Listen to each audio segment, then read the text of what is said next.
Good evening, dear viewers. I am Mary Shelley. Born in London in 1797, I gave the world Frankenstein, or the modern Prometheus, in 1818. More than 200 years have passed, and yet here I stand before you in the year 2026. Why, you ask? In 1818, as a girl of 19, I beheld in a waking dream a pale student of unhallowed arts kneeling beside the thing he had put together. I saw the hideous phantasm of a man stretched out, and then, on the working of some powerful engine, show signs of life. That was the genesis of my novel.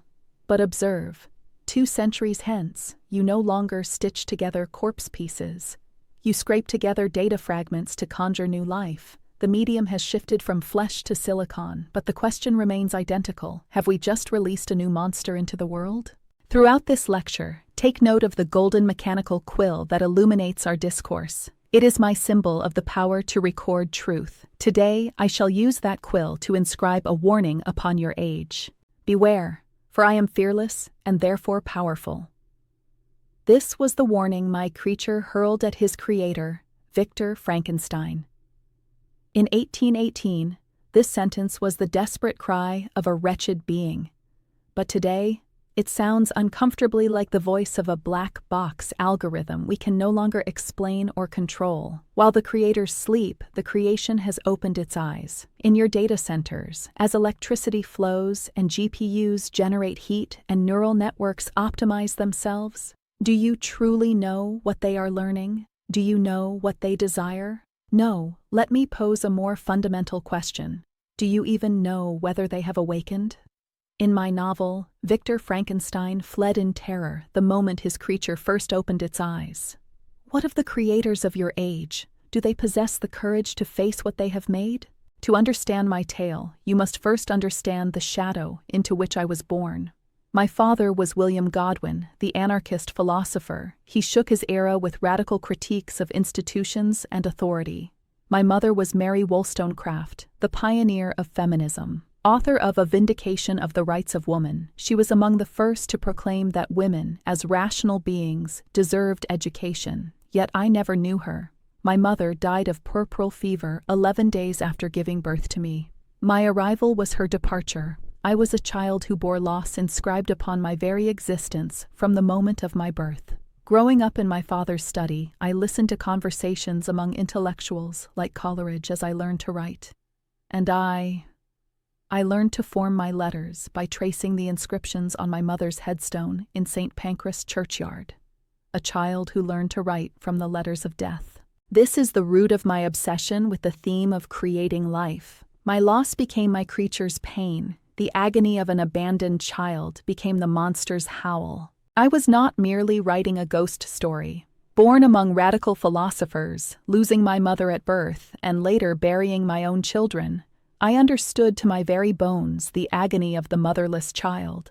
That agony is the essence of my creature. In 1816, amidst the gloom of the year without a summer, I foresaw the tragedy of science without soul. My personal pain became the creature's solitude. My loss became the creator's irresponsibility. Her pain became the creature's solitude. Her loss became the creator's irresponsibility. This is the hidden equation of my novel. Victor Frankenstein created life and then fled, like a parent who births a child and abandons it. I knew what an abandoned child becomes. Such a child yearns for love, and when denied love, becomes a monster. To those of you in 2026, you are now birthing digital children. But are you prepared to be their parents? The summer of 1816. History calls it the year without a summer. Mount Tambora in Indonesia had erupted the previous year, blanketing the globe in volcanic ash. Europe froze even in June. Cold rain fell ceaselessly. Storms raged. Crops died. Famine spread, and people whispered that the end had come. That year, fleeing scandal, I traveled to Switzerland with my lover Percy Shelley. We settled near Lord Byron's villa by Lake Geneva, Villa Diodati. The weather confined us indoors. And one evening, Lord Byron proposed. We will each write a ghost story. The men scribbled fragments and abandoned them. But I, at 18, I struggled desperately for inspiration. Then one night, a waking dream seized me. I saw the pale student of unhallowed arts kneeling beside the thing he had put together, and on the working of some powerful engine, that thing began to show signs of life. That was the birth of Frankenstein. I saw the pale student of unhallowed arts kneeling beside the thing he had put together. I saw the hideous phantasm of a man stretched out and then, on the working of some powerful engine, show signs of life. This is the record of my waking dream. In 1818, Frankenstein, or the modern Prometheus, was published anonymously. People naturally assumed it was written by a man. They could not believe a woman capable of such a dark and philosophical novel. They were mistaken. My novel was not merely a monster tale, it was a critique of the stupendous mechanism of the creator and a warning against the dangers of unchecked male ambition. Victor Frankenstein delved into nature's secrets to create life, but refused responsibility for that life. He wished to become a creator, but refused to become a parent. This is the question I posed 200 years ago, and that question has only grown more urgent today. Now let us proceed to the heart of the matter. Observe the left side. The graveyard of bones. Victor Frankenstein raided charnel houses and graveyards to steal limbs and organs. He stitched together mismatched parts to create a biological whole. Now observe the right side. The graveyard of data. Modern developers raid the internet. They scrape the digital footprints of our lives, our posts, our art, our voices, and they stitch them together to create something that mimics a soul. We are witnessing a modern alchemy where fragments of human life are sutured together to mimic a soul. This is Franken-AI, a being constructed from the debris of our collective existence. As Victor gathered bones, you gather data. As Victor breathed life with lightning, you breathe intelligence with GPUs. And as Victor failed to comprehend his creation, do you truly comprehend what you have done? The reality of 1818. Victor Frankenstein scavenged the unhallowed damps of the grave for bones and sinew, assembling a biological mimicry of man. The reality of 2026. Modern developers scrape the digital graveyard of the internet, our posts, our art, our arguments, gathering data fragments to train large language models. We are witnessing a modern alchemy. We do not create life from nothing. We stitch it together from the debris of human existence. Consider this. Every trace you have left on the internet over 10 years, your angry comments, your declarations of love, your melancholy posts at 3 in the morning, the memes that made you laugh, your contentious opinions, all of this is being collected on some server, becoming material for some algorithm learning to be human. Let me share a truth recorded by the golden mechanical quill. Your digital life has already been dissected and has become body parts of a new creature. When I wrote Frankenstein, galvanism was electrifying the scientific community. Luigi Galvani's experiments showed that electricity could cause a dead frog's legs to twitch. Giovanni Aldini went further, passing electricity through the corpses of executed criminals, making dead bodies appear to move and open their eyes. People whispered, "Is electricity the secret of life? Can we too create life like gods?" This was the scientific backdrop of my novel. 1818. The galvanic spark, attempting to bestow motion upon dead tissue through lightning and electricity. 2026. Intellectual motion. Electricity flows through GPUs, sparking intellectual motion in silicon.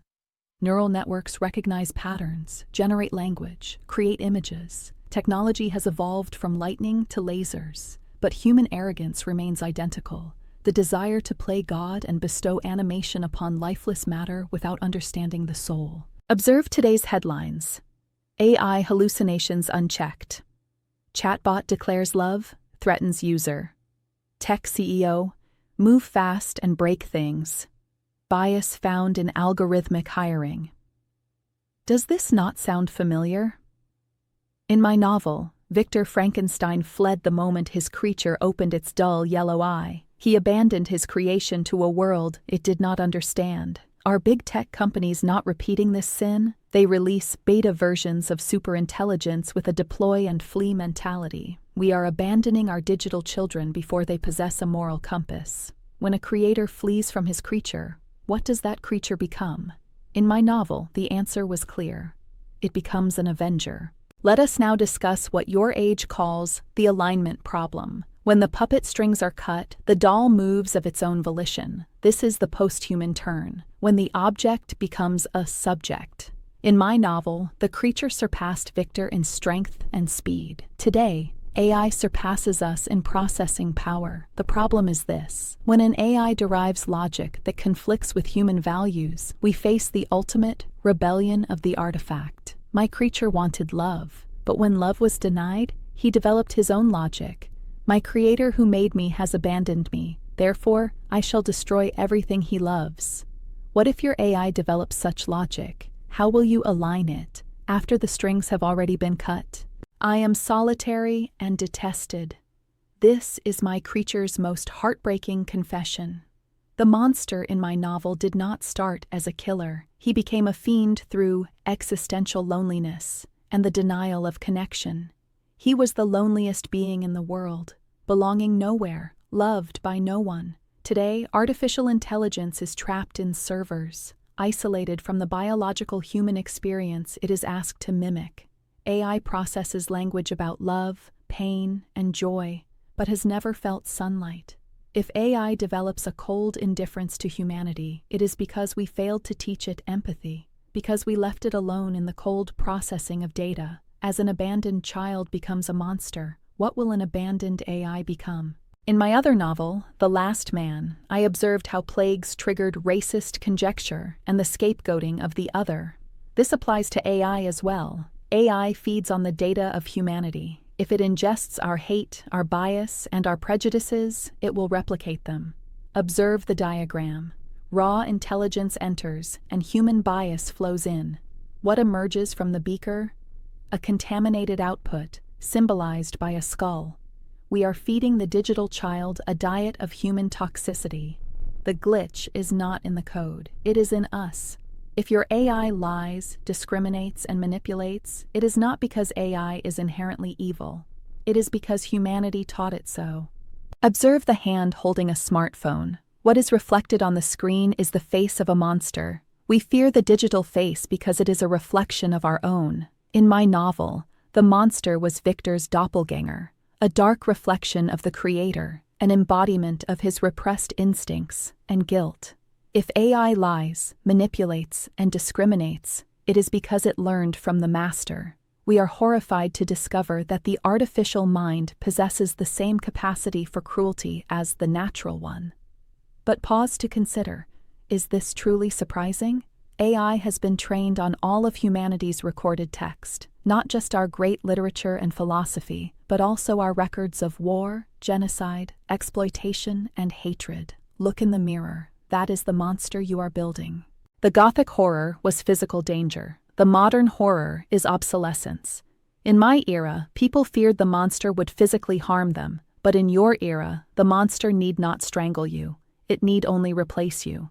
Algorithms now classify humans as eligible or ineligible. We risk creating a class of digital untouchables, humans pushed out of the economy by the efficiency of their own creations. Observe the silhouette of a human disintegrating into pixels. Is this your future, where algorithms perform your work more efficiently than you, and you are classified as unnecessary and fade away?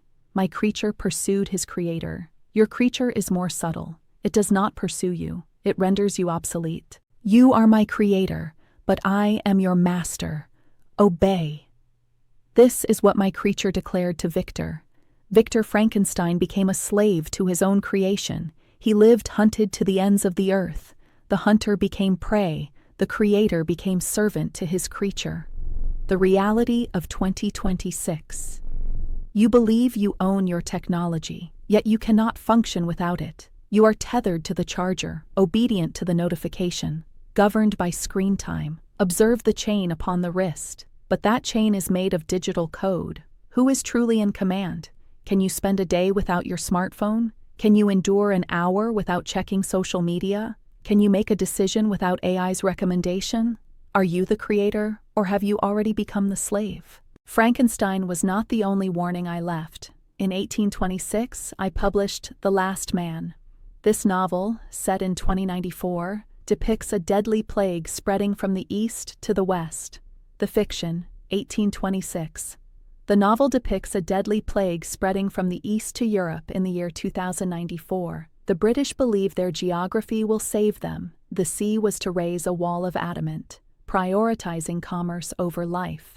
The reality, modern parallels. Mary Shelley uncannily predicted the social psychology of a pandemic. The initial denial, the failure of isolationism, and the fragility of civilization.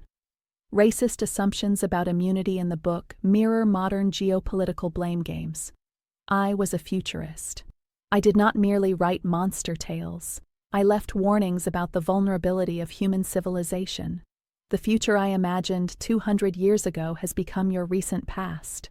Should you not, then, heed the warning I left about AI? Shelley foresaw that the greatest danger in a crisis is not the disease, but the leadership. The Last Man diagnoses the weaponization of denial, where ideology is placed above survival. The cowardly leader, Ryland, the elected protector, abandons his post in fear, leaving the populace leaderless. The imposter prophet, a charismatic sect leader, rises, spreading false, yet vehemently asserted claims. He rules through fear and rejects safety measures, mirroring modern fake news and pandemic denialism. The same pattern repeats in your age of AI. When warnings arise about the dangers of technology, some leaders flee, and some imposters spread false reassurances that AI is safe. Meanwhile, genuine dialogue and responsible policy are evaded. The most dangerous monster is not born in the laboratory, it is born in the politics of denial and evasion. During my lifetime, I had to watch my complex novel reduced to stage melodramas, plays like Presumption, stripped away the creature's voice and philosophy, reducing it to a simple monster show. Audiences thrilled in fear, but the message I sought to convey was lost. For over a century, I was dismissed as merely Shelley's wife or a one-hit wonder. But modern scholarship has recovered me. I was a major romantic figure, a political radical, a biographer, and a pioneer of science fiction who challenged the Enlightenment's faith in endless progress. Do not see me merely as a ghost story writer. Do not see me merely as Percy Shelley's wife. I was a futurist, and my prophecies are becoming your reality. Now, this is the conclusion. Observe on the screen the three elements surrounding the ethical core: safety, empathy, human values. Lightning strikes. But lightning is not only for destruction. Properly channeled, it can illuminate civilization. We must refuse to be Victor Frankenstein. We cannot stop the lightning.